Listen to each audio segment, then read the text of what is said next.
السلام علیکم ناظرین۔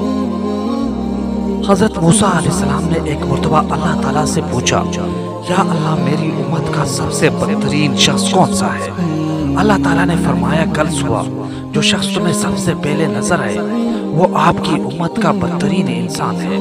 حضرت موسیٰ علیہ السلام نے صبح جیسے ہی گھر سے باہر تشریف لائے، ایک شخص اپنے بیٹے کو کندھے پر بیٹھائے ہوئے گزرا۔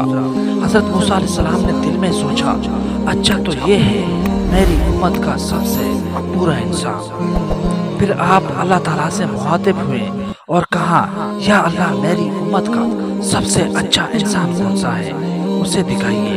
اللہ تعالیٰ نے فرمایا، شام کو جو شخص سب سے پہلے آپ سے ملے وہ آپ کی امت کا سب سے بہترین انسان ہے۔ حضرت موسیٰ علیہ السلام شام انتظار کرنے لگے کہ اچانک ان کی نظر صبح والے بدترین انسان پر پڑی۔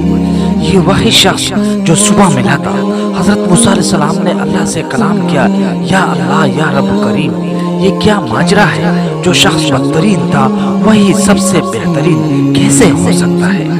اللہ تعالیٰ نے فرمایا، صبح جب یہ شخص اپنے بیٹے کو کندھے پر بٹھائے جنگل کی طرف نکلا تو اس کے بیٹے نے اس سے پوچھا، ابا کیا اس جنگل سے بڑی کوئی چیز ہے؟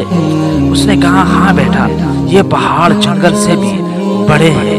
بیٹا بولا، ابا ان پہاڑوں سے بھی بڑی کوئی شے ہے؟ وہ بولا، ہاں بیٹا، یہ آسمان پہاڑوں سے بھی بہت بڑا، بہت وسیع و عریض ہے۔ بیٹے نے کہا، ابا اس آسمان سے بھی کوئی چیز بڑی ہے؟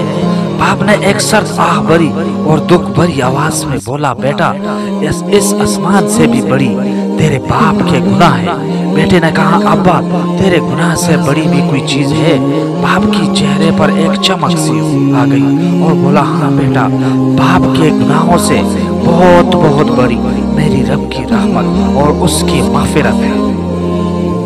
اللہ رب العزت نے فرمایا، اے موسیٰ، مجھے اس شخص کا اعتراف گناہ اور ندامت اس قدر پسند آیا کہ میں نے اس بدترین شخص کو تیری امت کا بہترین انسان بنا دیا۔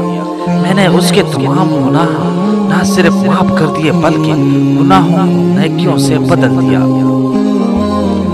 ناظرین، اپنے رب کے سامنے رونا اور اعتراف گناہ کرنا، عاجزی سے اس کے سامنے خود کو جھکا دینا بہت بڑا اجر ہے۔